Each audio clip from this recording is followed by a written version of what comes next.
Also noteworthy that we heard more about the rifle.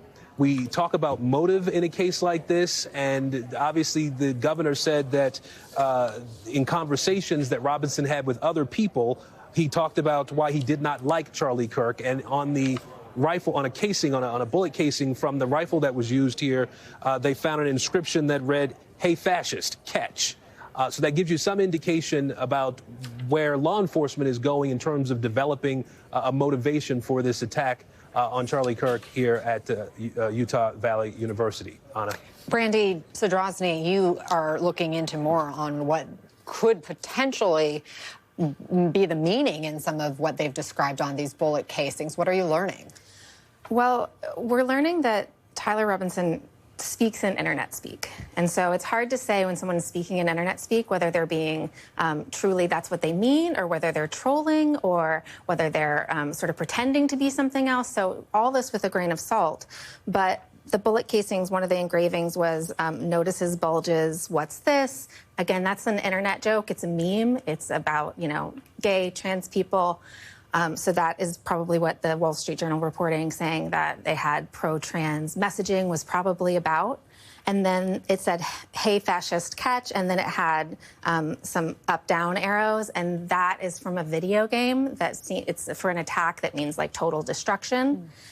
There was another Bella Ciao, which is an anti-fascist anthem. And then if you read this, "You are gay," LMAO, which, you know, laughing my off.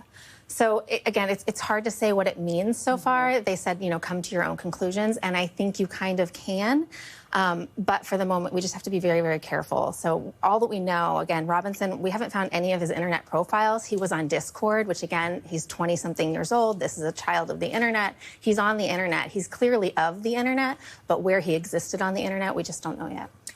Mark, your thought on the details there involving the bullet casings, as well as the amount of details that the investigators, actually it was the governor who brought that specific information to us in this press conference, that the fact they've been revealed all of this publicly. I know in covering other crime cases that oftentimes investigators hold back information because they want to be able to question a suspect about information that only the person who committed the crime would know before putting it out there for the world to see.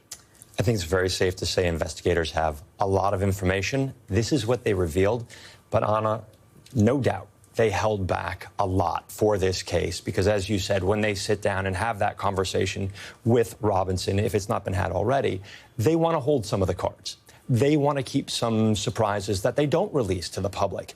They released a lot of information, but we don't know how much they've held back, especially as you were talking about Discord. And the investigators worked with friends and family. They seemed very willing to speak and to cooperate. They saw that several messages were shared there about a drop point, retrieving a rifle from a drop point, leaving the rifle in a bush, wrapping it in a towel. There's a lot of information they gave us, Anna, that they disseminated.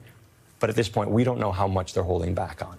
Yeah, Jillian, picking up on those Discord messages allegedly made by this person in custody about a drop site for the gun, potential digital markers that they may have and be looking into further that were little, I guess, breadcrumbs that this crime was going to happen, maybe even, you know, out there in advance. At what point do online jokes or comments become things that people should tell cops about?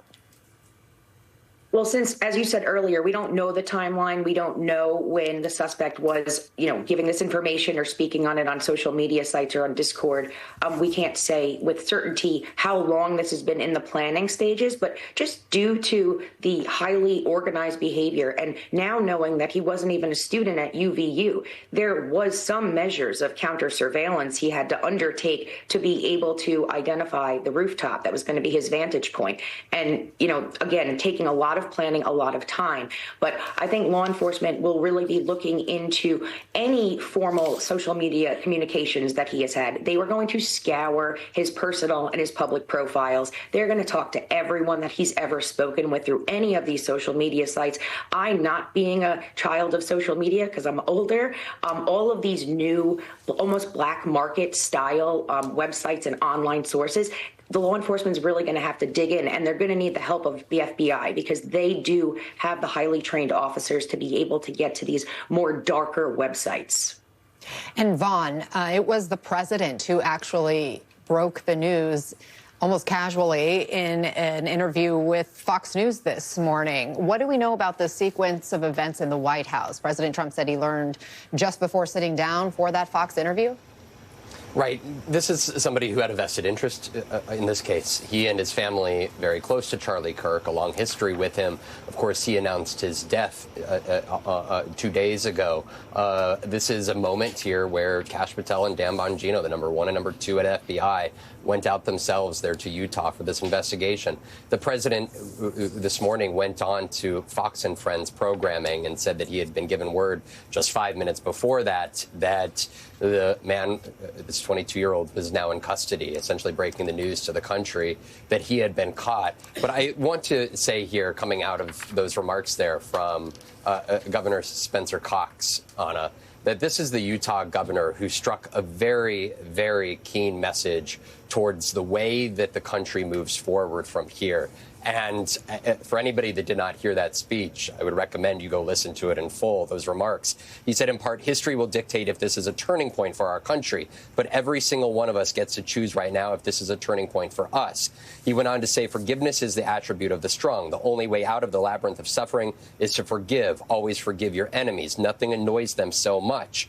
To my young friends out there, you are inheriting a country where politics feels like rage. It feels like rage is the only option. We can choose a different path. I think that those words are important from this Republican governor in the context that the president of the United States directly undercut that very sentiment coming out of Utah. Earlier on that Fox programming, the president was asked very specifically about radicals on the right and that they also exist like radicals on the left. And the president went on to say that the radicals on the left are the ones with the problem, seemingly justifying actions and the existence of radicals on the right, saying there are issues like crime that must be addressed and that is what they are responding to. And then when he was asked by Brian Kilmeade specifically of whether he would urge people to not seek the revenge for Charlie Kirk, the president said that revenge would be at the ballot box, but that people have become disenchanted with the ballot box because the votes have been rigged. So I think here as we look at this week ahead and the president suggesting that next week he will go out to Arizona for the funeral service of Charlie Kirk, somebody he considered a close friend, the vice president still in Arizona as well ahead of that funeral, escorting his caucus from Utah. I think that it is important in these days ahead to understand out of this White House what the message is to the country and